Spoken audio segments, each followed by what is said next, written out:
Hey guys, sorry I can't be with you today, but I have outlined everything you need to do on Google Classroom. It is also on the whiteboard. Just go to Google Classroom, start with your bell ringer, scroll down, and each assignment is listed in order. But first, we're going to finish our discussion and our notes from yesterday. Fill in the notes that you don't have and follow along with the ones that you already do, because we'll do a brief review and then we'll go through the ones you don't have. Alright, so yesterday we started talking about mobilizing the economy, the workers for World War I in the U.S. Today we'll continue talking about that and talking about how the U.S. did that. Starting with how they're going to pay for the war. Wilson knew it was going to be extremely expensive, so he is going to encourage Congress to pass the War Revenue Act, which established very high taxes on income, and this increased federal revenue by about 400%. Alright. Also, the government borrowed money from the American people, and they started selling what are called Liberty bonds. We talked about this yesterday, similar to a savings bond. The government borrowed more than $24 billion from the American people during World War I, and they did so through Liberty bonds. So you guys today, after the lecture, after the exit slip, are going to work on a propaganda poster to encourage Americans to buy those Liberty bonds. You'll look at different examples, and then you will create your own on a white sheet of paper. Okay? White sheet of paper, not your Chromebook. Here are examples of a Liberty Bond propaganda poster. Every Liberty Bond is a shot at a U-boat. Take your shot today. We know U-boats were used by the enemy, by Germany, so this is kind of playing on the emotion of revenge, on wanting to fight back, on, beating the Germans. Now, they also regulated industry, as we talked about yesterday, creating the War Industries Board to regulate all war materials, so steel, oil, metal, things like that. Regulating food, which we talked about yesterday. Herbert Hoover led the administration here, promising farmers higher prices for their crops, resulting in farmers growing more products. He also asked Americans to eat less on certain days. We know there were meatless Mondays and wheatless Wednesdays, to help the war effort in any way the American individual could. So if you couldn't enlist and you couldn't fight in Europe, then you could do things at home to help the war effort. Also, prohibition helped because alcohol is made from crops like grapes and wheat, and when it's illegal to make alcohol, you're not using those grapes or wheat to make that product. Alright. You also had regulating the fuel industry, similar to the food industry. We talked about how they wanted to conserve heat and gas on certain days. You had gasless Sundays, heatless Wednesdays, and that way, on those days, you could save the fuel for the war effort. And we also talked about mobilizing the workers. I'm not really sure where each class period stopped, so we'll kind of slow down. This is about halfway through, so we'll slow down to make sure you have time to fill in your notes if you need to. But workers, we know there's going to be a huge production increase during the wartime because they are producing goods for the war. So you're going to see factory wages increase because they want to keep the worker happy, to make, not to upset production. But with that rise in wage, you also had a rising cost of food and housing in the U.S., and so your raise kind of canceled out, and you didn't get a huge factory wage increase.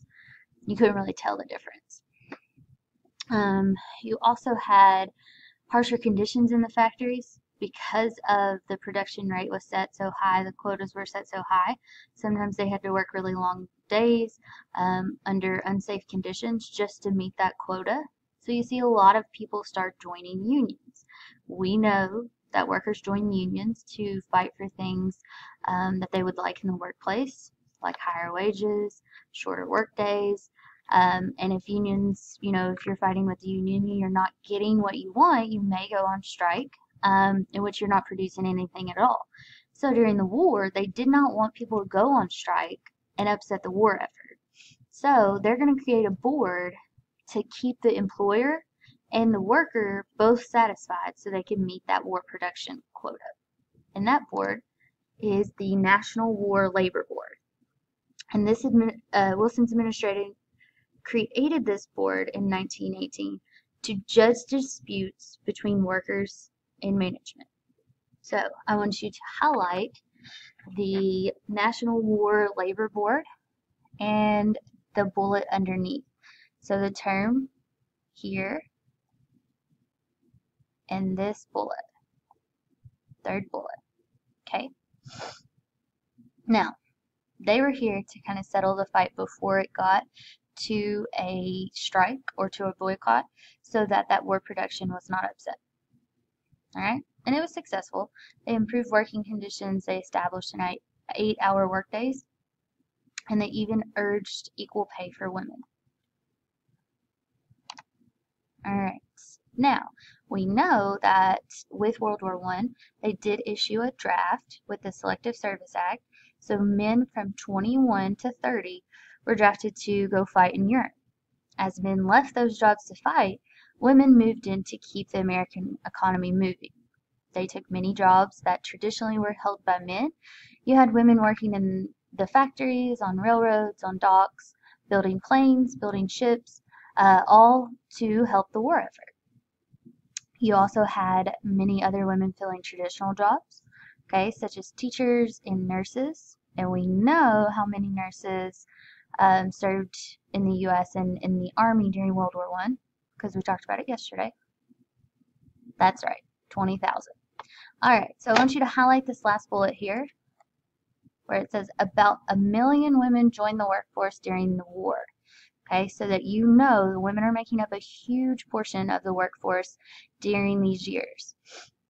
And this actually led to women gaining their suffrage rights. And we know suffrage means the right to vote. All right, influenza.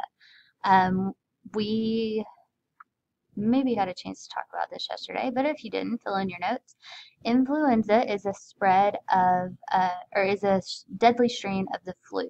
So up here at the top where it says influenza, I just want you to write out beside of it, deadly strain of the flu.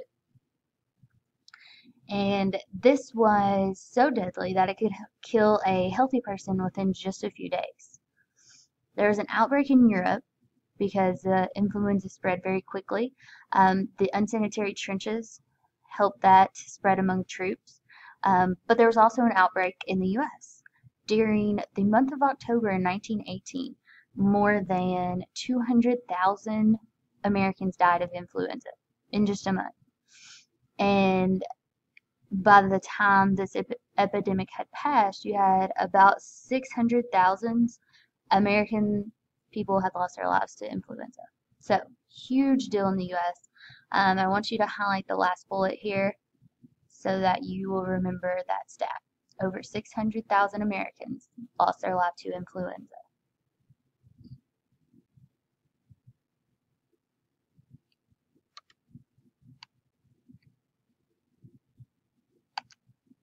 Okay. Now, not everybody agreed with the war. We talked about how during this time there was a huge sense of nationalism. People were very prideful in their country.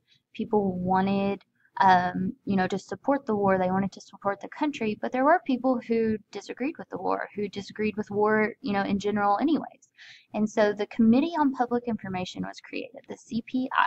And this was a board appointed to produce propaganda to encourage people to support the war effort. So you had posters, news stories, speeches, other materials to influence the public opinion, okay? Which is what you're going to do today. You're going to be a part of CPI. You're going to create your own propaganda poster for a Liberty Bond. You want to encourage American people to buy Liberty Bonds. We know that was a big deal during this time. And so you are going to take part in that just a little bit later. All right. So the CPI was responsible for one of the most famous posters that you guys are probably familiar with, the Uncle Sam poster saying, "I want you for the U.S. Army." I'm going to pause this because the lights went off. Sorry, guys. The lights are motion censored. No one's moving, so they go off. But we'll continue with the CPI. Like I said, probably the most famous poster that you guys know is the Uncle Sam poster here on your screen. The I Want You for the U.S. Army. Okay? And they created posters like this, like I said, to encourage people to support the war. All right. Now, people didn't accept this, you know, with open arms always. Some people began to distrust German things. You had many schools stopping the teaching of German.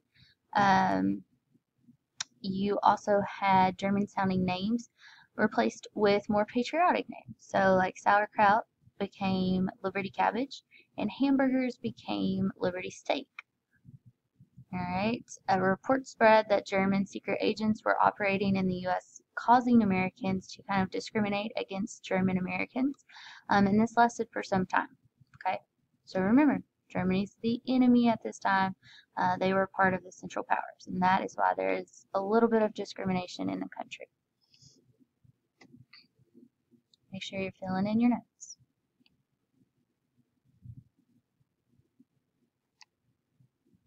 Alright, so some Americans, like I said, didn't welcome the idea of war with welcome arms, open arms. They wanted to speak out against the war. They didn't believe in it.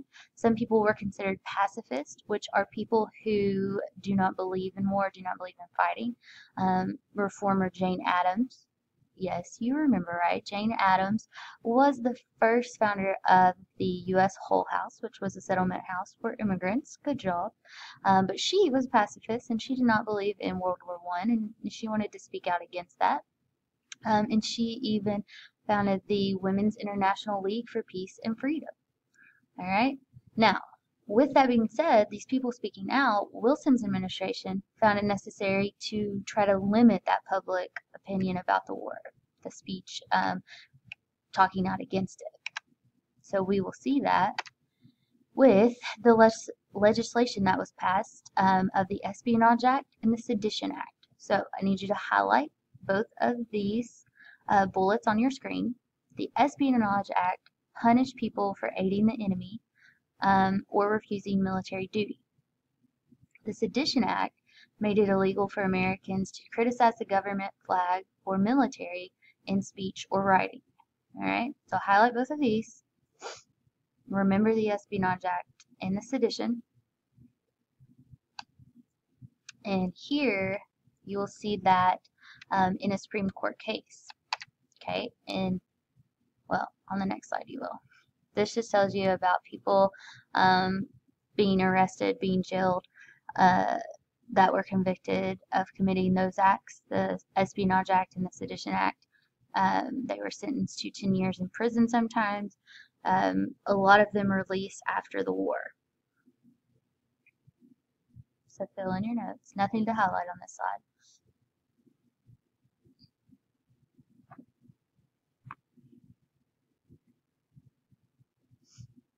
Alright, and our last slide here talks about a Supreme Court case that I want you to pay very special attention to, Schenck versus the U.S. Charles Schenck was an official of the American Socialist Party, and he organized the printing of 15,000 leaflets opposing the war and was convicted of violating the Espionage Act. Now, he challenged his conviction to the Supreme Court, and they upheld his conviction. They ruled against him. And they said that sometimes in war, things that would be said in peacetime are not necessarily safe for the country during wartime. Okay? That's a very important ruling that I need you to remember. So for this slide, highlight the third bullet right here. And the last bullet down here. Okay? So, Charles Schenck, remember his name, and remember the ruling that sometimes you cannot say things during wartime that you could during peacetime. Alright guys, that's the last of the PowerPoint. Go complete your exit slip. Chapter 8, Section 3, exit slip on Google Classroom.